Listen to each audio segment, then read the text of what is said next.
what do you think was setting you apart aside from willing to work for nothing? What do you think, what was in your work ethic and your technical chops at that point that started getting you gigs pretty quickly?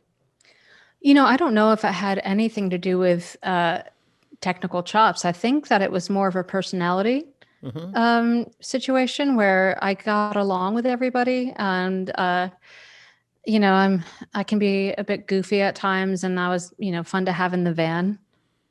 Like I said, I started off with a lot of friends bands. Yep. And again, starting to learn about this all in DC, everybody was very encouraging. The scene in DC has always been like really just full of allies. There weren't any female sound engineers back then in DC, Right. but that wasn't an issue in DC. Coming to New York was a real wake-up call about being treated like a female in a technical environment. Tell me about that. So, well, it wasn't a great way to start, because it kind of reinforced me building up like this defensive demeanor at the beginning. I wouldn't say I had the wrong attitude, but I just was forced into this corner to prove and work even harder to prove my abilities that I thought I had in spades then. And, as you go, you realize you'll never stop learning, and, you're constantly growing. But yeah, I was really taken aback by being treated as a girl, Yeah. I'm also small in stature, and, I had a real baby face when I was a kid. Like I looked like a 12-year-old for most of my 20s. So, until I started touring, and then, that'll run any face ragged. Yeah. But yeah, no, it was a real struggle, and it's not, I'm not I don't consider myself a victim of it, but I definitely had to work, I feel like, twice as hard to prove that I was capable. And I still run into it now and then. It's wild to me. Yeah. I was going to ask that you. I still run into it. I was going to ask you, I mean, continuing to learn and push and grow yourself and whatnot is one thing. Do you feel like you still have to prove yourself? Is that still a part of it? Always, yeah. I mean, there's certainly proving yourself. Sorry to cut you off. There's certainly proving yourself to the artist, right? Yeah. Like I know what I'm doing. I got this. I got you. Then there's also proving yourself to your peers, and in this field, they happen to be predominantly male.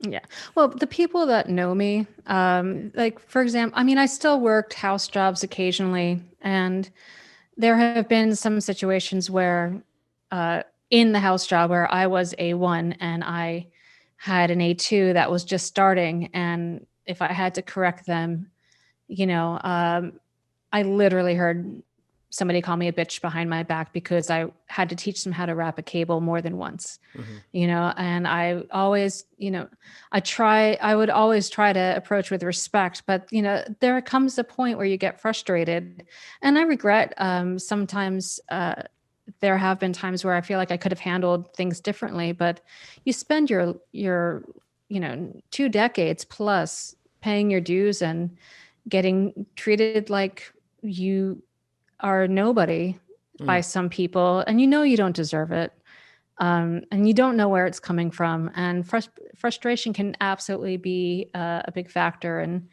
in this. So I feel like I've learned, even recently, different ways of handling it, and just extricating myself from situations, and but also reporting to superiors, whether it be a promoter or a venue manager or tour manager, whatever the case might be, because no matter who it is, you want people to succeed, right, and not make the same mistakes twice. But if they don't learn, then it's not the place for them, because we are all in like this small physical space, typically, whether it be a sound booth or a bus or backstage. And, if I don't try to help correct behavior that will negate any success that they'll have in the future, then I'm not being the A1 I should be. Yep.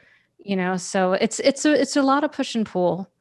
And I mean, yeah, I've been on larger tours where it's a lot of people from, say, like a sound company, men from a sound company. I've had a production manager literally say in front of everybody in the first production meeting, I'm not going to treat you like a girl. It's like, well, by saying that, you just did treat me like a girl. You know, Right. this isn't, how is this like, how is this going to make me want to be part of the team? Right. So, you know, there's still a lot of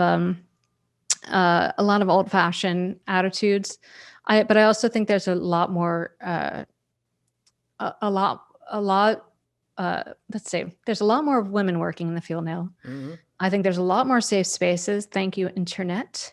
I think that the idea of being an ally is way more valued, you know, Yep. and I think I'll still run up against these walls once in a while, but there is improvement. Yeah. So yeah, there are a lot more organizations like Sound Girls. Thank you, Carrie, for putting us together. Thank you, Carrie. Yes. And Women's Audio Mission and whatnot. Do you find yourself in a position now to mentor young women? Do you do it? Is that part of your thing? Do you try to get people to come out to shows? Are you open to answering questions? All that kind of stuff. I mean, I've definitely put my tour dates on Sound Girls' Facebook page and said, hey, if anybody wants to shadow me during sound check, you know, it depends on the band. You have certain limitations, but I've had a couple women come out and, you know, I just encourage them to ask any questions because that's how I learned. You have to pass this knowledge down. Yeah. Again, being self-educated, I don't have some basic knowledge I should have. Mm-hmm. There are definitely holes in my education, but I wouldn't be touring internationally 9 to 11 months out of the year if I didn't have some semblance of knowledge or skill. And I think that, you know, a lot of the press that I have gotten as a sound person has been because I have a mixing style, you know, and I get credits on records now, you know, as a live sound engineer. So, you know, I feel like I do have some value to impart knowledge to people trying to start up. But yeah, I mean, I'd love to, you know, once we can get back in the venues to have somebody who wants to shadow.